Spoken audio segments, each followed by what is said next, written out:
ابن عباس رضی اللہ تعالیٰ عنہ نے کہا کہ عبد القیس کا وفد رسول اللہ صلی اللہ علیہ وسلم کی خدمت میں آیا اور کہا کہ ہم اس ربیعہ قبیلے سے ہیں اور ہم آپ کی خدمت میں صرف حرمت والے مہینوں ہی میں حاضر ہو سکتے ہیں، اس لیے آپ کسی ایسی بات کا ہمیں حکم دیجئے جسے ہم آپ سے سیکھ لیں اور اپنے پیچھے رہنے والے دوسرے لوگوں کو بھی اس کی دعوت دے سکیں۔ آپ نے فرمایا کہ میں تمہیں 4 چیزوں کا حکم دیتا ہوں اور 4 چیزوں سے روکتا ہوں۔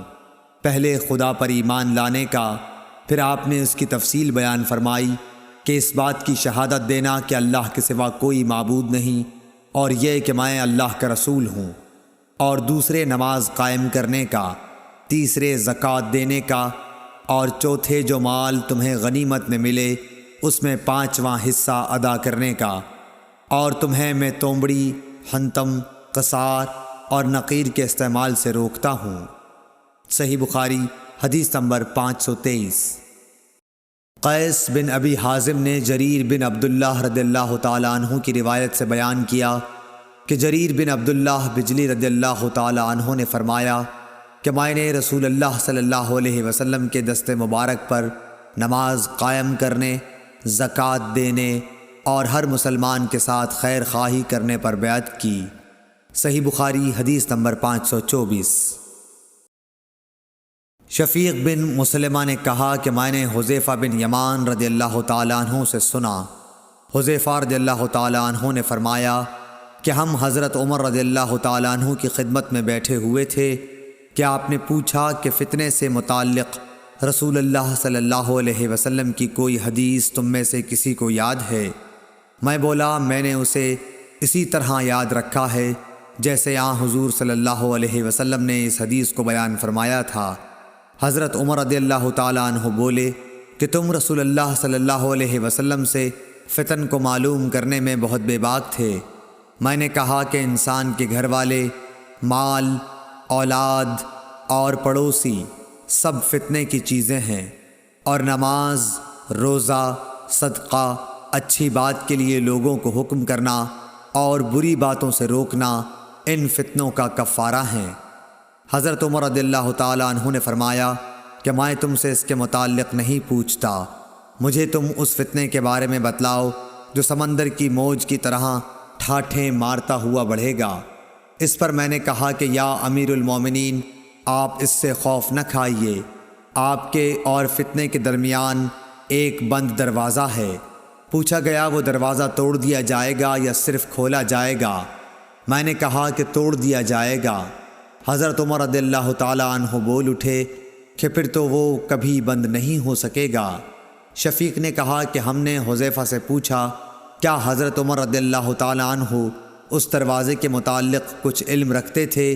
تو انہوں نے کہا ہاں، بالکل اسی طرح جیسے دن کے بعد رات کے آنے کا۔ میں نے تم سے ایک ایسی حدیث بیان کی ہے جو قطعاً غلط نہیں ہے۔ ہمیں اس کے متعلق حذیفہ رضی اللہ تعالیٰ عنہ سے پوچھنے میں ڈر ہوتا تھا کہ دروازے سے کیا مراد ہے، اس لیے ہم نے مسروق سے کہا کہ وہ پوچھیں۔ انہوں نے دریافت کیا تو آپ نے بتایا کہ وہ دروازہ خود حضرت عمر رضی اللہ تعالیٰ عنہ ہی تھے۔ صحیح بخاری حدیث نمبر 525۔ ابن مسعود رضی اللہ تعالیٰ عنہ سے روایت ہے کہ ایک شخص نے کسی غیر عورت کا بوسہ لے لیا اور پھر نبی کریم صلی اللہ علیہ وسلم کی خدمت میں آیا اور آپ کو اس حرکت کی خبر دے دی۔ اس پر اللہ تعالیٰ نے یہ آیت نازل فرمائی کہ نماز دن کے دونوں حصوں میں قائم کرو اور کچھ رات گئے بھی، اور بلا شبہ نیکیاں برائیوں کو مٹا دیتی ہیں۔ اس شخص نے کہا کہ یا رسول اللہ صلی اللہ علیہ وسلم، کیا یہ صرف میرے لیے ہے؟ تو آپ نے فرمایا کہ نہیں، بلکہ میری تمام امت کے لیے یہی حکم ہے۔ صحیح بخاری حدیث نمبر 526۔ عبداللہ بن مسعود رضی اللہ تعالیٰ عنہ نے فرمایا کہ میں نے نبی صلی اللہ علیہ وسلم سے پوچھا کہ اللہ تعالیٰ کی بارگاہ میں کون سا عمل زیادہ محبوب ہے؟ آپ نے فرمایا کہ اپنے وقت پر نماز پڑھنا۔ پھر پوچھا اس کے بعد؟ فرمایا والدین کے ساتھ نیک معاملہ رکھنا۔ پوچھا اس کے بعد؟ آپ نے فرمایا کہ اللہ کی راہ میں جہاد کرنا۔ ابن مسعود نے فرمایا کہ حضرت صلی اللہ علیہ وسلم نے مجھے یہ تفصیل بتائی اور اگر میں اور سوالات کرتا تو آپ اور زیادہ بھی بتلاتے، لیکن میں نے بطور ادب خاموشی اختیار کی۔ صحیح بخاری حدیث نمبر 527۔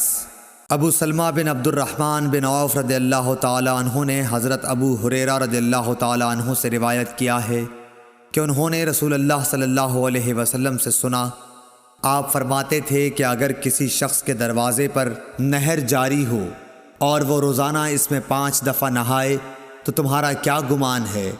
کیا اس کے بدن پر کچھ بھی میل باقی رہ سکتا ہے؟ صحابہ نے عرض کی کہ نہیں یا رسول اللہ، ہرگز نہیں۔ آپ نے فرمایا کہ یہی حال 5 وقت کی نمازوں کا ہے، کہ اللہ پاک ان کے ذریعے سے گناہوں کو مٹا دیتا ہے۔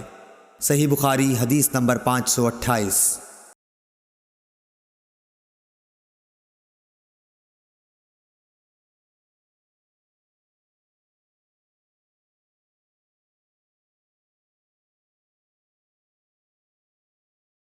ابو عبیدہ حداد نے عبدالعزیز کے بھائی عثمان بن ابی رواد کے واسطے سے بیان کیا، انہوں نے کہا کہ میں نے زہری سے سنا کہ میں دمشق میں حضرت انس بن مالک رضی اللہ تعالی عنہ کی خدمت میں گیا، آپ اس وقت رو رہے تھے۔